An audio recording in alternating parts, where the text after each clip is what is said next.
morning, ladies and gentlemen. I'm Hussaini Saraki from Nigeria.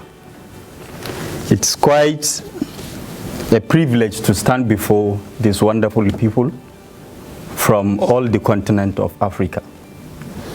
I would like to appreciate President Barack Obama for giving us this opportunity to be here in the United States of America, particularly Delaware, to share our experience, knowledge, political, economic, and social.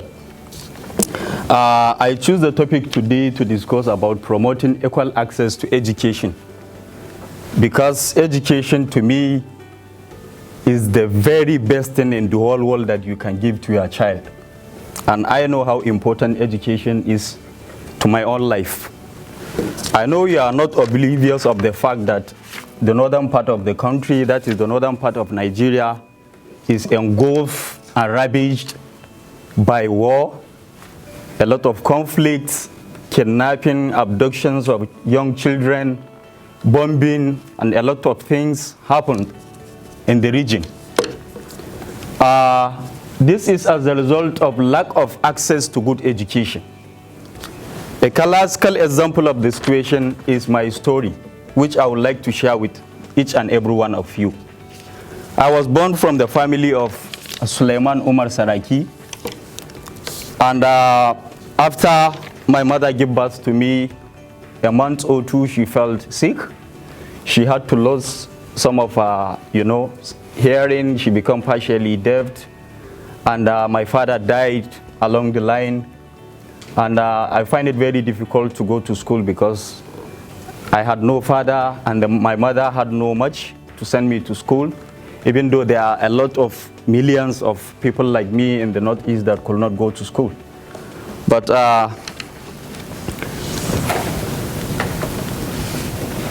thanks to my mother, who has always been there to see that I have gotten all I could educationally. And this is Muhammad Suleiman Saraki, my first elder brother, and Garba Sule Saraki, who stood by me and make sure that they send me to the university. Before I was in the university, I had no idea of who I'm going to be. I had no idea of becoming a lawyer. I had no idea of, maybe sitting here with wonderful people. But as a result of education, I was enrolled as a lawyer. I could not believe I was a law student in the university. I could not stand there and talk to people. I cannot even communicate with one-on-one with people, talk less of a congregation of people. But in a matter of a year or two in the university, I got myself acclimatized with the terrain. I got myself used to it. I was not just a student at the university. I became the law student bar council chairman of my university, and people I was looking up to, people that I never thought I can even shake hands with them. I happen to sit with them in the university, discuss ideas with them, lead them. This is how important education is. Without education, I imagine how could I have achieved that. But the most important thing is not just education. I'm a professional, legal-minded person that represents people in court. It is not easy to represent people in court. If not because of the power of education, I wouldn't have achieved that. When I was in the university, I find out that since education is important, what can I do to impact on the life of many young people out there that could not access education? We formed a struggle that we try to convince the government of my state to empower the student by giving them scholarships. We did to the extent, sometimes when you are fighting government, a lot of things comes by it. And I could not count how many times I was arrested, brutalized, victimized by the police, but I take it as a challenge. I was arrested alongside my colleagues. We were in prison for 11 days. And recently I got to understand that even Nelson Mandela was not only arrested as a person, he was arrested. And later on, I think he became a lawyer, or before he was arrested, he was a lawyer.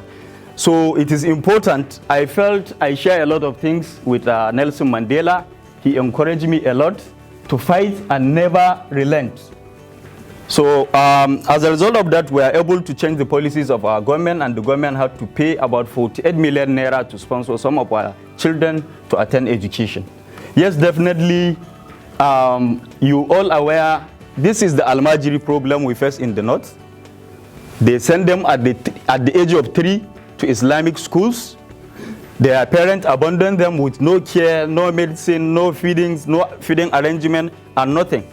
This is what we are trying to fight. This is what we are trying to fight. These young children, they need their government support, but the government remain aloof about it.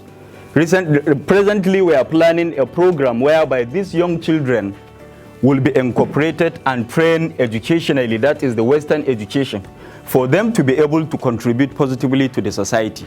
Because these are the people, the extremists, the Boko Harams, use as foot soldiers for bombing, you know, and a lot of suicide missions.